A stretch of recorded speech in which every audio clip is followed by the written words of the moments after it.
And how much anger was directed at Elon Musk? I ask because there is a distinction that I'm picking up, especially in these constituent letters that are going out to congressmen who are then responding saying, oh, I'm protecting against Elon Musk.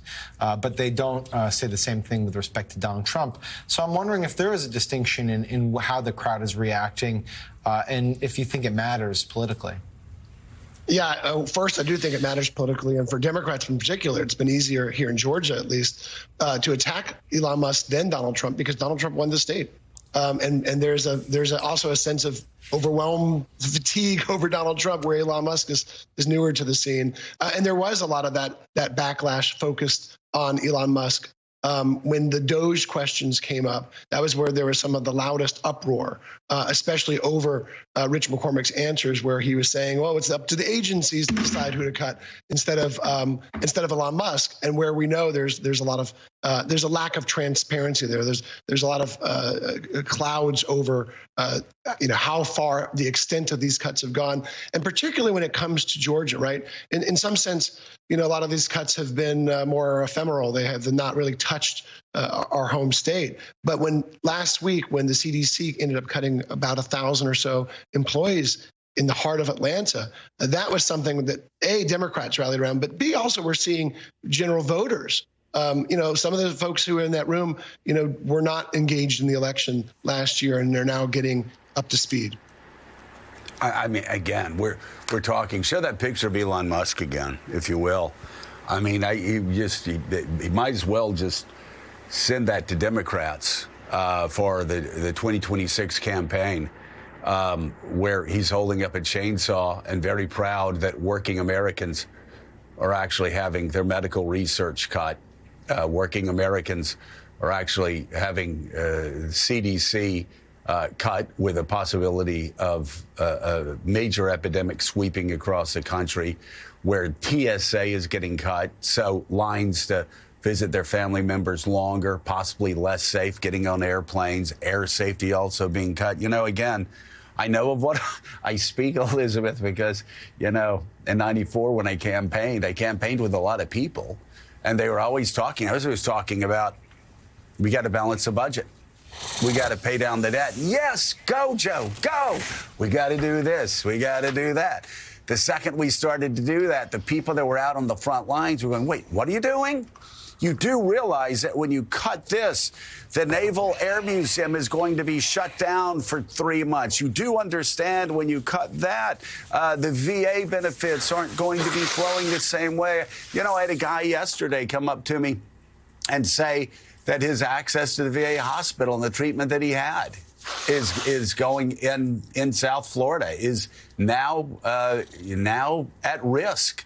And he's getting letters. This is the sort of thing that, again, you can talk generally about balancing the budget. You can talk generally about reducing the workforce. And again, we're talking about from what amounts to about 9–10% of the budget. But when those cuts, that general idea turns into specific cuts that impact working Americans and middle-class Americans, boy, you have scenes like the congressman had last night. And I suspect we'll start seeing, much like we did in 2009 when Barack Obama started to roll out the possibility that Americans may not be able to visit their own doctor anymore if the ACA passed.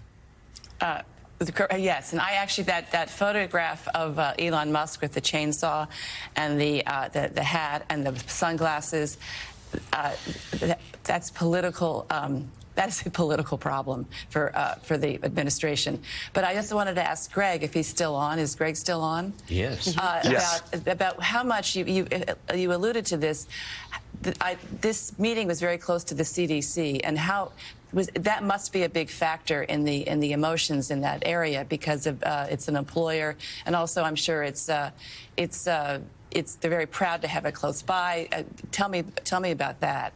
I mean, that must have been a big factor. Exactly. It's one of the jewels of Georgia, right? Right. And it's something that brings these cuts home to residents here. Right. Again, it seemed distant sometimes when you hear about federal workers elsewhere in the country, especially in Washington, being cut. But when about 1,000 CDC employees were cut over the weekend, right, with emails and Zoom calls. And I've talked to some of those employees who were cut and others who fear that they're next. who just described, the somber, awful reality for them right now. These are people who've dedicated their lives to public health and public service, and they were just cut like that in a flash. High-paying jobs that are going to be hard to replicate in the private sector or in any other public sector. So it really. No, finish up, Greg. Oh, I just said it really hit home. And you're seeing Republicans struggle here in Georgia. Governor Kemp the other day said, hey, sometimes, there needs to be some right sizing in the federal government. And there's already a lot of backlash here in Georgia to that statement as well. All right. Political reporter for the Atlanta Journal-Constitution, Greg Bluestein. Thank you so much. I think what stuck out to me was the fact that constituents who obviously want government right-sized and obviously want a more efficient government are talking about the reckless, radical, sloppy is the word, sloppy way this is being done in a way that no business would do, no effective CEO would do, where you go in and cut first and ask questions later. And in so doing, getting rid of some of your most qualified, hardest workers. It's often said that government's not a meritocracy.